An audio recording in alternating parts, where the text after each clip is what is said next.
and it saves you time and money. So the big like architecture that we have within Abstract is the idea of this base abstract contract, like the abstract contract basically. Then there's a base that you can write for it, and the base implements some standard functionality for a contract. And then a module is your smart contract that uses some base to implement, whatever functionality you want. And the idea is that this base contains a lot of code that you would otherwise have to rewrite. Like it might contain an admin and the logic to change an admin, and stuff like that. So And in a module, you can like integrate like multiple bases. no, so a module is like the auto compounder that we're writing with 42, right? Yeah. So it's um it's a contract that makes use of a base, and the base that it's making use of is the app. So you've probably seen it. We're Oh, calling it an app, and the app yeah. is the base that we're using. But there's for the CW staking, the base that we were using is an API, and they have different underlying handlers, so that um, they have some like characteristics that are different between them, and there are like pros and cons to choosing between different bases depending on what kind of application you want to write. Perfect. Perfect. Okay, and I'm not sure if you're gonna show that in this presentation, but what are the different bases that we have in Abstract? Yeah, so right now the different bases are apps and APIs. And like I can go into more detail on it maybe later, into like what the difference is between them. Um, but that's more of like that's like a higher level question, like at this point. So that's like the part of this presentation that I haven't worked on yet. So what like Mhm. maybe for you, one of the things that I would like to get out of this presentation is to know whether what I am telling you is relevant to what you are doing. So you're working with our code, but I don't actually know like exactly what kind of information you still like feel that you are lacking, and what kind of information that you already know. So this is a part of the information that I can give you. It's already a pretty big part, and maybe after this you can tell me whether this gave you like a better idea of what abstract is, or if there is like other information that you feel like I should have talked about, right? Sounds good. Okay, sweet.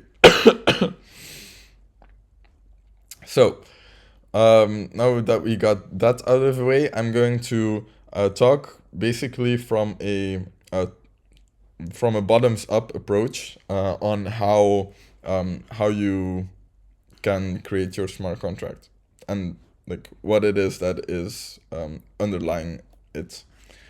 So to start off, we're starting with the abstract contract, which is basically a very generic structure that has generics for customization. So these generics are types that you can fill out when you're defining the type of your contract, and they relate to the function handlers that are also contained in a struct that basically route the requests for the different endpoints to their corresponding function that you can provide.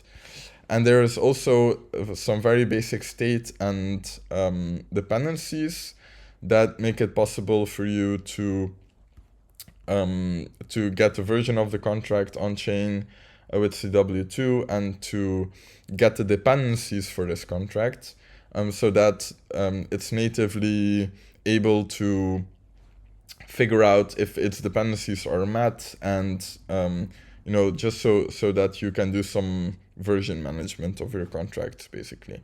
So this struct is at the heart of your smart contract, and it can be customized to fulfill your needs. Okay, perfect.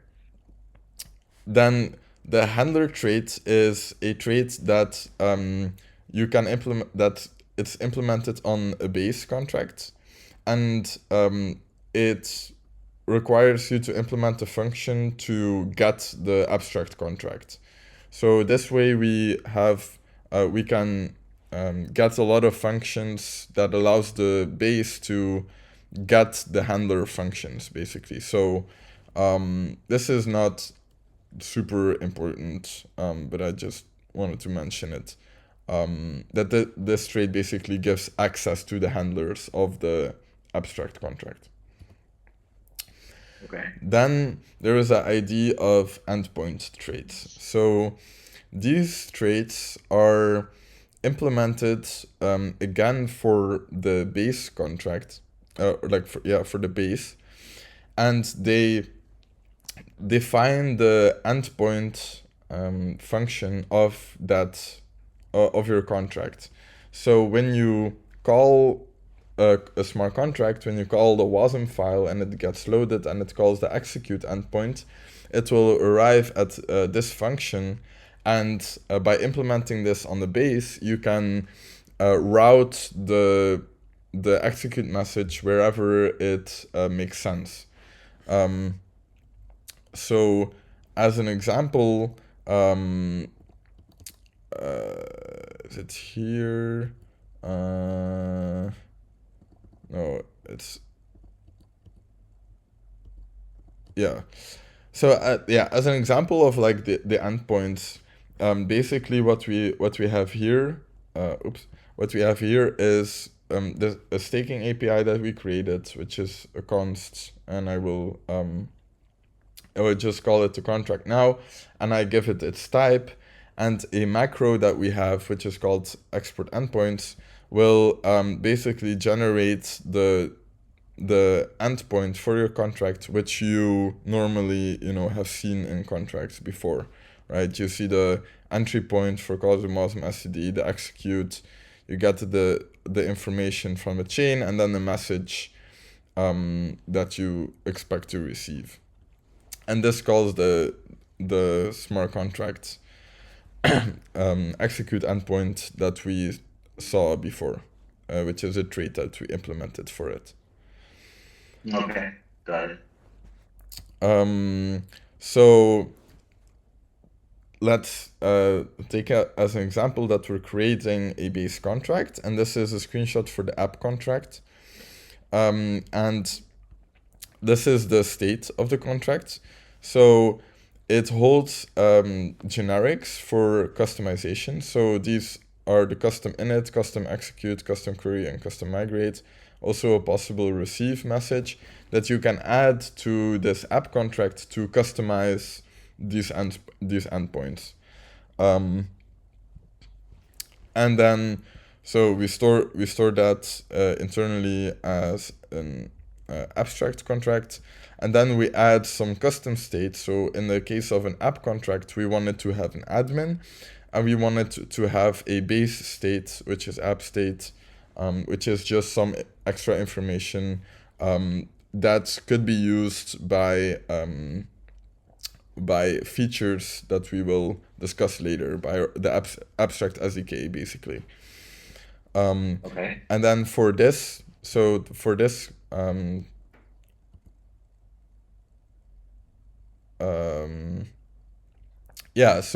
when we implement the app base, we provide custom setters for each customizable endpoint handler, which is less important. Just know that we are trying to do everything at compile time, so that when you instantiate your contracts, these types don't have to be recreated anymore, which is why these functions are const. Oh, that's interesting.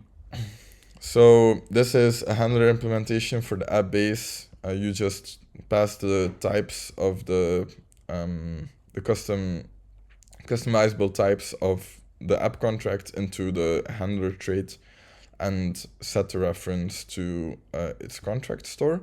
And here we are implementing the execute endpoint that I mentioned before. So you can see execute endpoint for app contract, and then we set the execute message to this execute message, which I will show later on. And then we have this execute endpoint, which matches on the different possible messages that could be received by this contract. And if it is the custom execute message, it will call the execute handler, so it will get the customized execute handler and call it with the customized request that was received. So this, what is this execute message that our contract will actually expect? It is this generic execute message, which has a base, an app, and IBC callback and a receive field, or enum, so it's like a variant. And it basically, it wraps the possible calls that you can make to this contract. So the way we've designed this is that for the base message, this is configurations that go to the base implementation. In our case, it's an app, and that could be like changing the admin, for example. That would be something that you call on the base. Then the app message would be the message that is customized. So that for the auto compounder, it's the auto compounder execute message. So this would be like deposit or compound or whatever. Yeah. The IBC callback is after you do an IBC transaction, you can get callbacks on this endpoint about that IBC transaction, whether it was successful, and maybe some extra data about the transaction, and you can handle that in a custom function. And the receive endpoint is the same, so it would be used for example, CW20s, where you have a receive message, or also external services like noise. The noise network actually also uses this endpoint to insert information into the contract. And you can, again, add a custom handler function for that. So then the app execute message that we saw above, that we saw before, is an implementation of this endpoint execute message, which is shown above, with the specific base message filled in as a base execute message. So this is like giving partial information to the struct about what kind of message is expected. So as a recap on what we've gone over, all the bases use the abstract contract structs to store the function handlers and basic contract information. A handler trait adds the functions to get those custom handlers for a base, and the endpoint traits are used to expose the entry point of your module, and they allow for the reusability of the code that you write in your base contract. Okay, so any questions up until this point? No, I think what you have covered is pretty clear. Okay, awesome. Good. Now, to the abstract SDK. So the idea behind the SDK is that modules that have a common state should also be able to share code and functionality between them. So as an example, let's say that I want to index all the events related to my modules. So my modules, you call them, they create events that you can index on chain. So that basically goes in two steps. You add a custom event to the response with the identification of your module and the function call, and then you spin up an indexer and search for those events. So what we know is that every module has an ID. So I showed you the abstract contract before that actually has a contract name field which contains the ID of the contract. So basically all the contracts that we write will have this ID. What we can do is we can then implement a feature for these contracts if they have this information. So we call this we call features are basically traits implemented on bases, and each base so each base can implement a trait because they all have the abstract contract which has the ID. So in this case, the trait is a module identification, and it has one function, module ID, which gets the module ID of the module. And we can implement it for all the bases directly because we know that they implement this handler, and this handler gives us access to the underlying abstract contract, which we can get the information of and then index the module ID on that. So now we have like a function that we can call on every base to get the module ID of that contract. What's a use case for the module ID for example? For example, the resolution of your contract. So if you're in, like, let's say the autocompounder application, and you want to perform a swap on the DEX API, which is a contract that resolves a request to a DEX to the actual like message that you need to send to that DEX. Either you have to store the address of that contract in your own contract, which is something you would have to set up yourself. And in the case of an API, it would also mean that when you update the API, you need to change the address because an API cannot be migrated. So basically, the other way that you can do it is by using this module ID and calling the manager of the OS. And the manager of the OS has a store that says, I have this module installed with this identification, and its address is this. And so when I'm trying to do API calls, I will first take the module ID of the DEX API, and I will go to the manager and ask it, hey, what's the address of this API? And the manager will give me the address so that I can then execute my call. Perfect. So, and it just makes like upgrading and version management that much easier. And also, like when you're logging stuff, it's also just useful to have some naming information about what's happening.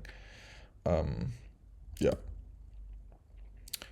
So now that we have this module identification trait, we can create an API, and an API is kind of the same thing as a feature, only that it takes on a trait bound of a feature to implement extra functionality on top of that feature. So in this case, we have this abstract response trait or API that is that has a trait bound for module identification, and it has two methods which allow the caller to add an event to the response with the module ID already provided. And I will show you on the next slide how you can call that. But just know that we can also provide a blanket implementation for these APIs, as you see below, which means that if you're writing in your smart contract and you want to make use of this API, the only thing you have to do is import the abstract response rate, and it is automatically implemented for your application, and you can start calling these functions. Great. Okay. So this is how you would use it. This is a screenshot that I took from an ETF application that we have written at Abstract. And here you can see that we just call dapp.customTagResponse. We add a tag, we set the action, and we give it some attributes. And then in this function, it will also add the module identification to the response so that our indexer can basically index this data. And we don't have to repeat ourselves all the time. This is just a silly example that I'm giving, but it gets, you can create very powerful APIs this way. That's good. All right, so as a recap, features allow for API creation and reusability. Features are traits that are implemented on basis. APIs use these features as stray bound to enable code reusability. APIs are implemented by blanket implementations, so you just have to import them. And these APIs can be shared by developers. So let's say that I launch some crazy application and I wrote some helper code to make it easier for me. I can share that with other developers and they can just import that in their own projects and reuse exactly the same code. So let's see how we apply this to an actual smart contract. When you're writing a module, you first of all define the type of your contract. So in this case, we're using the API contract base, and we're filling in the error type. There is no instantiation, no custom instantiation message. Then our custom execute message and our custom query message. And now that we have the type for our application, we can construct it using the new function, and we can add custom handlers with the builder pattern that we have.